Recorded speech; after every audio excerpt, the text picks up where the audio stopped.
Okay. नमस्कार मित्रांनो, मी निसर्ग मित्र देविदास थोरात आणि आज आडगाव येथे आहेत आणि आपण बघत असलेली हरण या ठिकाणी आहे आणि शंकर बावराव चव्हाण आडगाव येथील जे माळोबाई मंदिरची कमान आहे या ठिकाणी त्यांची शेती आहे. गट नंबर 154 मध्ये संध्याकाळी त्यांना या रस्ता क्रॉस करताना या ठिकाणी हरण या ठिकाणी थोडी घायल झालेली होती, नॉर्मल तिला जखम झाली होती. त्यामुळं त्यांनी या शेतकऱ्यांनी या ठिकाणी त्या हरणीला आपल्या या ठिकाणी सुरक्षित कुंपणमध्ये या ठिकाणी रात्रभर ठेवली.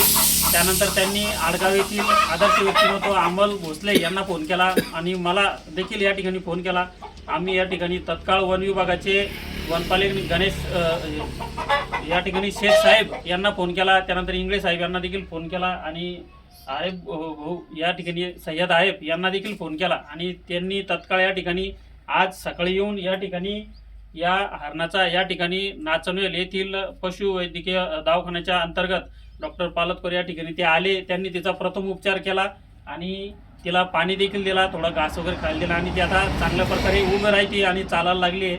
आणि आता आपण त्याला पुन्हा या ठिकाणी वन विभागाचे कर्मचारी आहेत, आपण पुन्हा नैसर्गिक आदिवासामध्ये त्याला या ठिकाणी सोडणार आहोत. या ठिकाणी मित्रांनो उन्हाळा लागलेला आहे, पाण्याची तहूल लागते, चारा ऊन थंड या ठिकाणी मुख्य प्राणी पक्षी जे आहेत तर पाण्याच्या शोधामध्ये फिरत असतात आणि त्यामुळं या ठिकाणी काही जखमी होतात, त्यामुळं काही असे वेगळे प्रकार घडतात. तर आपण असंच या शेतकऱ्याचं मी कौतुक करतो की त्यांनी चांगलं माणुसकी दाखवली. बघा हरण या ठिकाणी आता चांगल्या पद्धतीने चालू लागली आणि या पद्धतीने आता तिला आम्ही सोडून देणार आहे. तर धन्यवाद मित्रांनो. आपण असं कुठलं काही असलं तत्काळ वन विभागाला सांगा आणि फोन करून या ठिकाणी माणुसकी अशीच दाखवावी. धन्यवाद.